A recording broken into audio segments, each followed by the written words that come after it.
I know a black woman just like you who turned her side hustle into a full-time successful brand.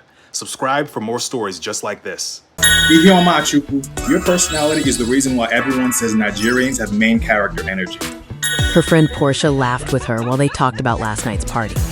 She thought to herself, Porsha was right. Her mom was the typical Igbo mother who was constantly on her, even when her grades were perfect. And her dad talked her up on a daily basis to be bold, fearless, and unapologetically herself.